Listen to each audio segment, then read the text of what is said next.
அம்மா எனக்கா ஃபோன் உங்க நேம் தானே போஸ்? ஆமா. மெட்ராஸ்ல இருந்து ஃபோன் வந்திருக்கு. ஹலோ அண்ணே, நான் கோபி பேசுறேனே. கோபி, நானே உங்களுக்கு ஃபோன் பண்ணணும்னு நினைச்சேன். அண்ணே, நீங்க பாட்டு சொல்லாமக்கலாம் ஊருக்கு போயிட்டீங்க. எனக்கு என்ன எதுன்னு ஒண்ணுமே புரியல. அப்புறம் அலர்குளத்துல பக்கத்து வீட்டுக்கு ஃபோன் பண்ணேன். அவங்க தான் இந்த ஆஸ்பத்திரி ஃபோன் நம்பர் எனக்கு கொடுத்தாங்க. சரோ, நீங்க குழந்தை பிறந்திருக்காமே, என்ன குழந்தை? ஆண் குழந்தை பிறந்திருக்கு. பரவாயில்லையே, ரொம்ப சந்தோஷண்ணே. ஆமா, அண்ணி நல்லா இருக்காங்களா? சுகப்பிரசவம் தானே? சுகப்பிரசவம் தான். நல்ல வேலைண்ணே, யாருக்கும் கஷ்டம் வைக்காம சுகப்பிரசவம் நடந்திருக்கு. அதுவே சந்தோஷண்ணே. நாங்களாம் கூட ரொம்ப பயந்துட்டோம். கோபி, நான் வர்றதுக்கு ஒரு 2 நாள் ஆகும். அதனால என்ன, நீங்க அங்கேயே இருந்துட்டு வாங்க. மாமா ஒரு ஆள் தானே அங்கே இருக்காரு, கூட இருந்து பாக்குறதுக்கு ஒரு ஆள் வேணும் இல்லையா? சரோ, நீ டிஸ்சார்ஜ் ஆகி வர்ற வரைக்கும் நீங்க அங்கேயே இருந்துட்டு வாங்க. ஆபீஸ்ல லீவ் சொல்லணும்ல? அதெல்லாம் நான் பாத்துக்கிறேனே, ஒரு பிரச்சனையும் இல்ல. சரி கோபி. அப்புறம்ண்ணே, விஜய்கிட்ட இந்த விஷயத்த சொன்னா ரொம்ப சந்தோஷப்படும். நானும் விஜய் வந்து பார்க்கணும். தோது எப்படி படுதுன்னு தெரியல, ஆனா கண்டிப்பா வந்து பாப்போண்ணே. சரி, வச்சுட்டுமா? ஓகேண்ணே. நிர்மலா, ஆன்ட்டிக்கு ஏதாவது ஜூஸ் வேணா வாங்கிட்டு வருவா? அதெல்லாம் ஒண்ணு வேண்டாம் மாப்ள. நீங்க போய் கடையில இதெல்லாம் வாங்கிக்கிட்டு. கடைக்கெல்லாம் போக வேண்டியதில்லை ஆன்ட்டி, உள்ளே ஒரு கேண்டீன் இருக்கு. ஒருவேளை நான் போறத சங்கடமா நினைச்சீங்கன்னா வாங்க, போய் சாப்பிட்டே வந்துடலாம். ஆமாமா, போயிட்டு ஏதாவது சாப்பிட்டு வாயேன். நீயும் ரொம்ப டயர்டா இருக்க. என் பிள்ளை இப்படி படுத்து கிடக்கும்போது எனக்கு மனசே சரியில்லைம்மா. பசியும் இல்ல. தயவு செஞ்சு என்ன தொந்தரவு பண்ணாதீங்க. உங்களுக்கு வேணா நீங்க போய் சாப்பிட்டுட்டு வாங்க, போங்க. எப்படிமா, நீ வெறும் வயித்தோட இருக்கும்போது நாங்க மட்டும் எப்படி சாப்பிட முடியும்? என்ன 2 பேரும் மாத்தி மாத்தி பேசிக்கிட்டு இப்படி வெறும் வயித்தோட கிடந்தீங்கன்னா ஆன்ட்டிக்கு ஏதாவது உடம்பு சரியில்லாம போயிடும். அதான் சொன்ன 2 பேரும் போய் சாப்பிட்டு வரலான்ட்டு. இப்ப என்ன சொல்ல வரீங்க?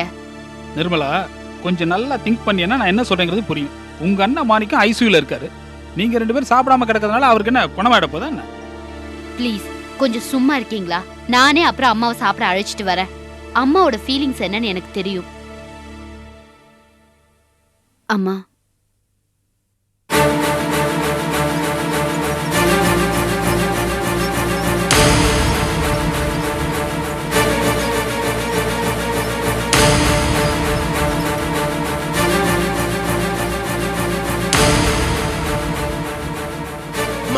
மாணிக்கம் ஒருத்தர் அடிபட்டு கிடக்கிறாரு, அவர் பார்க்க வந்திருக்கிறேன். அந்த பக்கம் போங்க. இந்த பக்கமா? அந்த பக்கம் ஐசியூக்கு. ஐசியூ.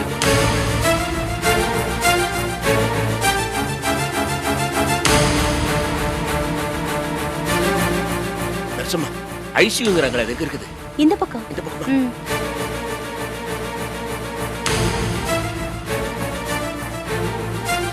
சம்பந்தியம்மா, மாப்பிளைக்கு பெரிய அடிபட்டு ரொம்ப ஆபத்தா இருக்கு. நாங்களே இப்ப எப்படி இருக்குதுமா? அம்மா, இந்த சங்கதியை கிட்ட அடிச்சு புரண்டு வந்திருக்கிறம்மா. உங்க கோபத்தை காட்ட இதுவாம நேரம். மாப்பிள்ளை எப்படிமா இருக்கிறாரு?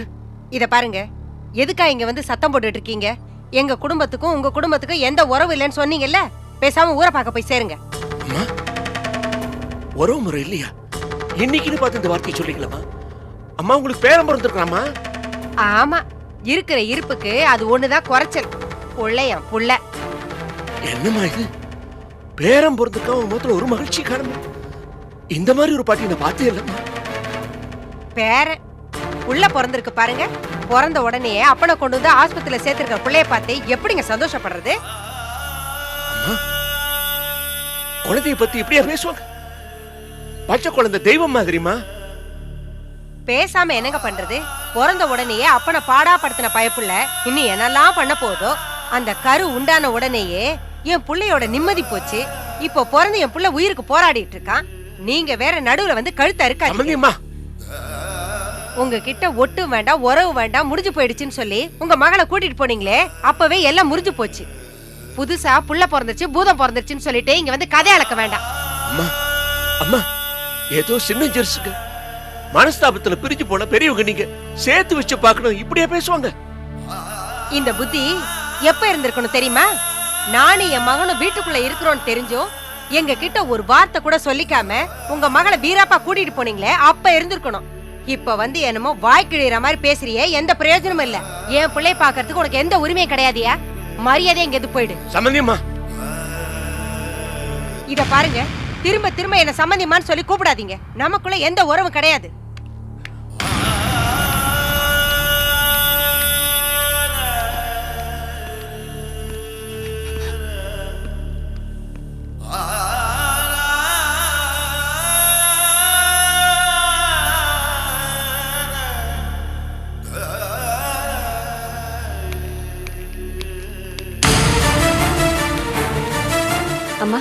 எல்லா மருந்தையும் வாங்கிட்டு வந்துட்டேன்.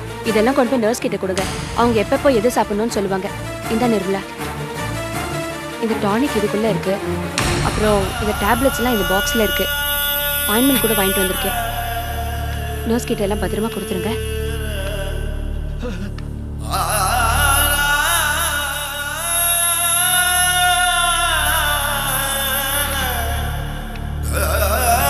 விஜய்,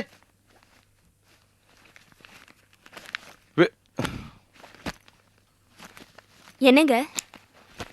போசன்ட்ட போன்ல பேசினேன். சரோனிக்கு குழந்தை பிறந்திருக்கா. சரோக்காக்கு குழந்தை பிறந்திருக்கா? என்ன குழந்தைங்க? ஆண் குழந்தை. சரோக்காக்கு ஆண் குழந்தை பிறந்திருக்கு. எங்க குடும்பத்திலே ஆண் வாரிசு சரோக்காக்கு தான் பிறந்திருக்கு. சரோக்கா எப்படி இருக்காங்க? நல்லா இருக்காங்களா? சுகப்பிரசவமா? எந்த பிரச்சனையும் இல்லைன்னு சொன்னாரு. சரோக்காக்கு குழந்தை பிறந்திருக்கு. நல்ல விஷயம். இப்போவாவது சரோக்காவோட குழந்தைய பார்க்க ஊருக்கு போலாம்ல? ம். என்ன ஓன்னு சொல்றீங்க? போலானா போலான்னு சொல்லுங்க, இல்லனா இல்லன்னு சொல்லுங்க. ஏய் விஜய், நாளைக்கு கார்மெண்ட்ஸ்க்கு லீவ் போட்டிருக்கேன். விடிய காலம் நம்ம 2 பேரும் இங்கிருந்து கிளம்புறோம். அலர்குளம் போய் சரோனியையும் குழந்தையும் பாட்டு வர போறோம். போதுமா? டேய் கோபி, நில்றா. ஏண்டா கோபி? இருங்க மாமா, நீங்க இப்ப என்ன கேட்க வரீங்க எனக்கு நல்லா புரியுது. சரோக்கு குழந்தை பிறந்துருச்சு, தனத்துக்கும் குழந்தை பிறந்துருச்சு, லீலா உண்டாயிருக்கா. இன்னும் ஏன் விஜய் உண்டால உங்களுக்கு எப்ப குழந்தை பிறக்கும்? அதானே, பிறக்கிறப்ப பிறக்கும். போதுமா? ஏண்டா கோபி இப்படி தப்பாவே அர்த்தம் பண்ணிக்கிறேன்? இப்ப நான் அதை பத்தி பேசுவா வந்தேன். ஏதோ குழந்தை பிறந்தது அது இதுன்னு சொன்னது காதல் விழுந்துச்சு. என்ன குழந்தை பிறந்ததுன்னு விசாரிச்சுட்டு போலான்னு வந்தேன்.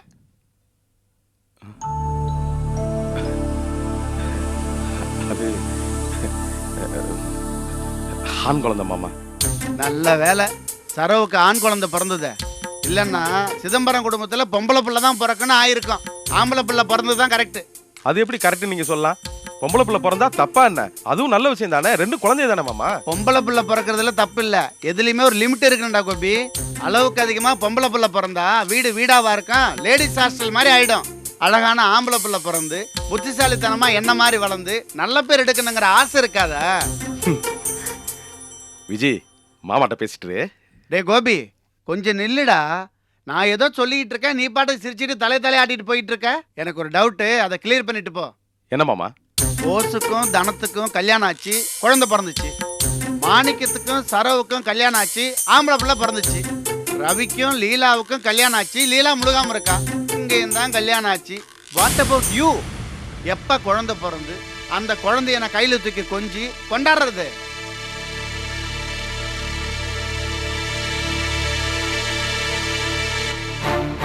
பாரு, நான் பாட்டுக்கு பேசிட்டு இருக்கேன், இவன் பாட்டுக்கு போயிட்டு இருக்கான்.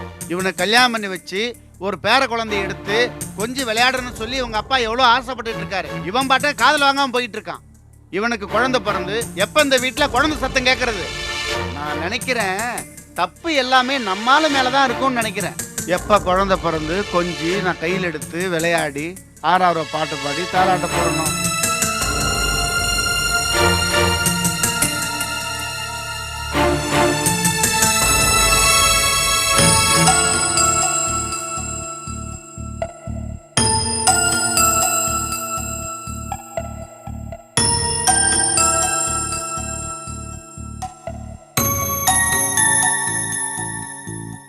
இந்தாங்க.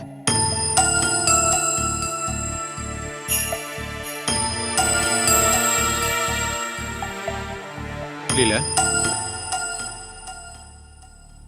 என்ன? ஒன்றும் இல்லை. என்னங்க கூப்பிட்டுட்டு ஒன்றும் இல்லைன்னு சொல்றீங்க? அது ஒரு முக்கியமான விஷயம். எப்படி சொல்றதுன்னு தெரியல. என்கிட்ட நீங்க சொல்லிக்கவோ இல்ல ஷேர் பண்ணிக்கோ ஏதாவது விஷயம் இருக்கா? என்கிட்ட சொல்லிட்டா எல்லாம் பண்றீங்க? லீலா ப்ளீஸ், நான் சொல்ல போறது டோட்டலாவே வேற விஷயம். உங்ககிட்ட சொல்லணுமா வேண்டாமாங்கிற குழப்பத்துல தான் நான் தடுமாறிட்டு இருக்கேன். என்ன சொல்றீங்க? ஏதாவது பிரச்சனையா? ஆமா, ரொம்ப முக்கியமான ஒரு பிரச்சனை. என்ன? நம்ம மாணிக்கண்ணனை சில ரவுடிங்க சேர்ந்து அடிச்சு போட்டாங்க. ஐயோ, என்னாச்சு? நான் தான் அவர் ஹாஸ்பிட்டல்ல கொண்டு போய் சேர்த்தேன். இப்போ எப்படி இருக்காரு? ரொம்ப சீரியஸா தான் இருக்காரு. இப்ப என்ன சிக்கல்னா, அந்த ராஜம்மா இருக்காங்களே, இந்த மேட்டரை சரவுகிட்ட சொல்ல வேண்டாம்னு சொல்லிட்டாங்க. உங்ககிட்ட கூட சொல்லக்கூடாதான். சொன்னா நீ சரோ கிட்ட சொல்லிடுவேன்னு சொல்றாங்க. ஏன் எதுக்காக இவ்வளவு பெரிய விஷயத்தை சரோக்கா கிட்ட மறைக்கணும்னு சொல்றாங்க? அது சரோ வந்து நிறமாச கர்ப்பிணியா இருக்காங்க. இத சொல்லி ஷாக்காயே அவங்களுக்கு ஏதாவது பிரச்சனை ஆயிடும்னு தான் சொல்ல வேண்டாம்னு சொல்றாங்க. எனக்கு உங்ககிட்ட மறைக்கிறது தப்புன்னு பட்டதுனால தான் உங்ககிட்ட உண்மையை சொல்லிட்டேன். சரோக்கா கிட்ட சொல்லாம எப்படிங்க? ராஜம்மா சொல்றதும் சரிதானே. சரோ இதை கேட்டு அப்செட் ஆகி அவங்க உடம்புக்கு ஏதாவது ஆயிடுச்சுன்னா அது எப்படிங்க முடியும்? புருஷன் இவ்வளவு சீரியஸான கண்டிஷன்ல இருக்கும்போது அத பொண்டாட்டிக்கிட்ட மறைக்கிறது எவ்வளவு பெரிய தப்பு தெரியுமா? ராஜம்மா சொல்றதும் சரிதானே. அவங்க கிடக்குறாங்க, இன்னைக்கு எப்படி சொல்லுவாங்க, நாளைக்கே நான் அப்படித்தான் சொல்லுவேன், அதுக்காக சொல்லாம இருக்கிறதான அப்படியே பிளேட்டை மாத்தி சொல்லுவாங்க. அந்த பொம்பளை சொல்றதெல்லாம் பெருசா எடுத்துக்க வேண்டாங்க. பாவம் சரோக்கா, நாளைக்கு இதை தெரிஞ்சுக்கிட்டு சொல்லாம விட்டுட்டீங்களே நம்மள குத்த சொல்ற மாதிரி ஆயிடக்கூடாதுங்க. நீ சொல்றதும் கரெக்டு தான். ஆமாங்க, இத உடனே அக்காவுக்கு தெரியப்படுத்தணும். தயவு செஞ்சு நீங்க உடனே போய் ஊருக்கு ஒரு ஃபோன் பண்ணிட்டு வந்துருங்க. போங்க. சரி லீலா, நான் போய் ஃபோன் பண்ணி சொல்லிட்டு வந்துறேன்.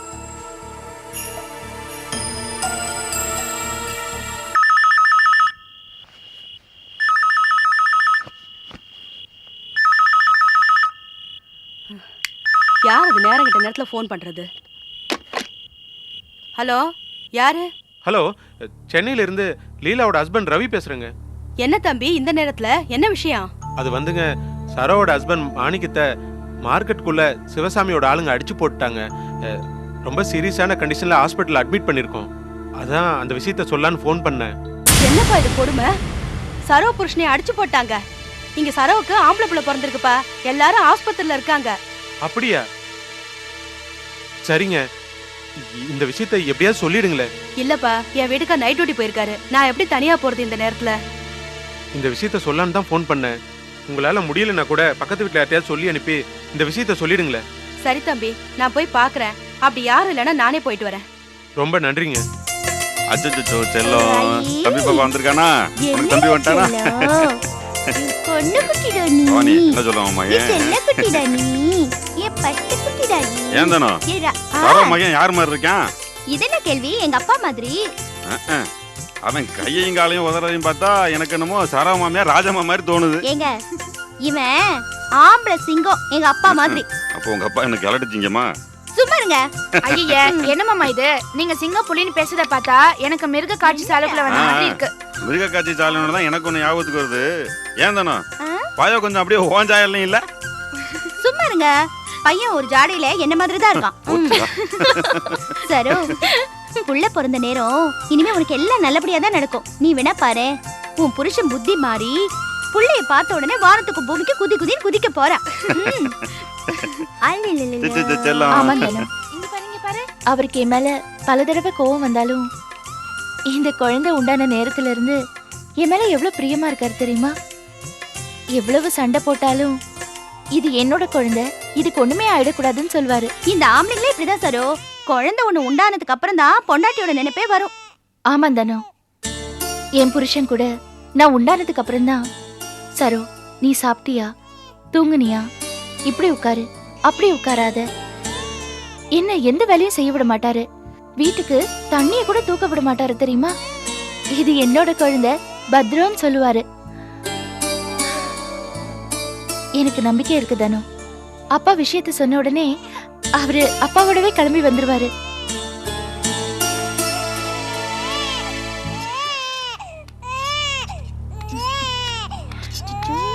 சரோ, மெட்ராஸ்ல இருந்து போன் வந்துச்சு. மார்க்கெட்ல ஏதோ பிரச்சனையா? சிவசாமி ஆளுங்க உன் புருஷனை அடிச்சு போட்டாங்களா? ஹாஸ்பிட்டல் ரொம்ப சீரியஸா இருக்காராம். ஐயோ, என்னங்க சொல்றீங்க?